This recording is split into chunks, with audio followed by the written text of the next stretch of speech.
ကျွန်တော်မိမအတွက်မဟုတ်ပေမဲ့ကျွန်တော်မိမအတွက်ပဲကျွန်တော်စားပေးရတဲ့ oyster အစိမ်းလုံနီလေးကိုကျွန်တော်ကိုလာမေးထားလို့ကျွန်တော်ဒီနေ့လုပ်ပြပေးပါမယ်ဒီတစ်ခေါက်တော့ oyster လေးတွေကိုအရှင်မသုံးမဲနဲ့ frozen လုပ်ထားတဲ့ Korean oyster လေးကိုသုံးထားပါတယ်ခဲနေတဲ့ oyster လေးတွေကိုတော့အရေးပြောသွားအောင်လို့ဘေးစင်အောက်ထဲမှာရေဖွင့်ပြီးတော့9မိနစ်လောက်ထားလိုက်ပါတယ် oyster အစိမ်းနဲ့စားဖို့ seafood sauce လုပ်ဖို့အတွက်တော့ကြက်သွန်ဖြူလေးတွေကိုခွန်တင်ပြီးတော့ကျိတ်ဆက်ထဲမှာကြက်သွန်ဖြူရဲ့ရုပ်သီးစိမ့်နဲ့နန်းနန်းပင်ရဲ့နန်းမြစ်လေးတွေကိုအကုန်ရောထည့်ထားလိုက်ပါတယ်အချင်းလုံးပါဆိုတော့မပါမဖြစ်တံမြာသီးလေးနှလုံးကိုလည်းညှစ်ပြီးတော့ထည့်ထားလိုက်ပါတယ်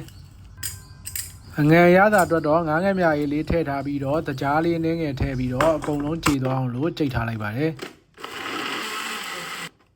အကုန်လုံးကြေပြီးတော့ဒီလိုနေထားလေးရသွားပြီဆိုရင်တော့ seafood sauce က ready ဖြစ်သွားပါပြီ sauce ကလည်းအဆင်သင့်ဖြစ်ပြီဆိုရင်တော့ oyster လေးတွေကိုအောက်ကနေရေခဲခံပြီးတော့ CCG တင်လိုက်ပါမယ်ပြီးတော့အယောင်လေးလှသွားအောင်လို့ 7-Eleven ကနေကျွန်တော်ဝဲလာခဲ့တဲ့ပစုံအူလေးတွေကိုအပေါ်ကနေလိုက်ပြီးတော့တင်လိုက်ပါတယ်